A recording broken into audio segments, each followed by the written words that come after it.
మేము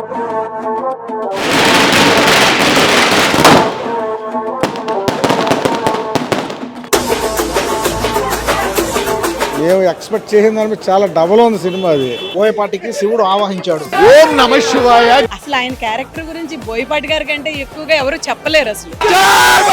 వీళ్ళ కాంబోలో చెప్పవసరం లేదు. సనాతన హైందవ ధర్మం బాడీని పట్టుకొని దృష్టి తీసేది మాత్రం అసలు చాలా బాగుంది ఆ సీన్. ఇండియన్ ఎథిక్స్ గురించి చూపించారు, అది చాలా బాగుంది. మన గురించి మన దేశం గురించి చెప్పేటప్పుడు విమర్శలకు అంతం లేదు అసలు. మాకైతే నచ్చింది. అది ఈ ఏజ్ లో మేము పరిగెత్తుకుంటే ఇప్పుడు రాలేం కదా సినిమాకి. తిలకం పెట్టుకోవడానికి కూడా వెనకాడుతున్న తరుణంలో ప్రతి ఫ్రేమ్ అద్భుతంగా తీయడం జరిగింది.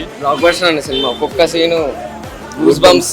ఒక్కసారి జంజీ కిడ్స్ గా అయితే ఈ సినిమాని చూపించి తీరాలి అని చెప్పేసి అయితే నేను అనుకుంటున్నాను. ऊपर भवन है, नीचे जमीन है, बीच में बालकृष्ण है. దేవుడికి రిఫరెన్స్ చేశారు హీరోని, సో అది చాలా బాగుంది. ఈ విశ్వంలో రెండే నిజం. ఒకటి నిన్ను కాచే దైవం, రెండు నువ్వు ఆచరించే ధర్మం.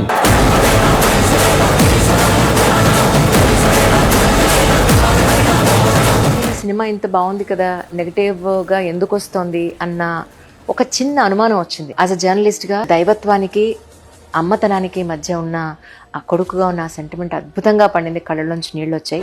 చనిపోయిన రోజున వాడు చిక్కురివి పెడితేనే ఈ కట్టె మట్టిలో కలిసేది. కాళీయుడి పడగల మీద విషం కెక్కించే నృత్యం చేసిన బాలకృష్ణుడు విరాట్ స్వరూపం చెంది శివుడై అఖండ తాండవం వాడే.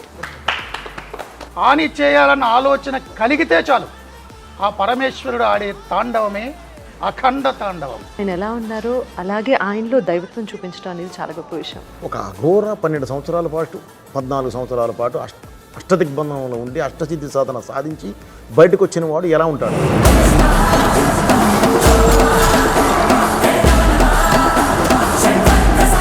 ఈ ప్రపంచంలో ఏ దేశం వెళ్ళినా మీకు అక్కడ కనిపించేది ఒక మతం. ఈ దేశంలో ఎటు చూసినా మీకు కనిపించేది ఒక ధర్మం, సనాతన హైందవ ధర్మం.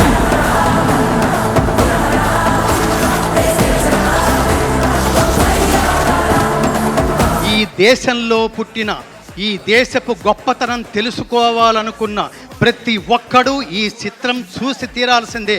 అఖండ 2 అద్భుతంగా మన బాధ్యతను గుర్తు చేస్తుంది. నా దేశము, నా ధర్మము, ఈ క్షేత్రం ద్వారానే, ఈ సామాజిక మాధ్యమం ద్వారానే నేను ప్రజలకు చైతన్యవంతం చేస్తాను. ఒక విజువల్ ట్రీట్గా చిన్న పిల్లల నుంచి పెద్దవాళ్ళు వచ్చి ఈ మూవీని చూడండి అని ప్రార్థిస్తున్నాను.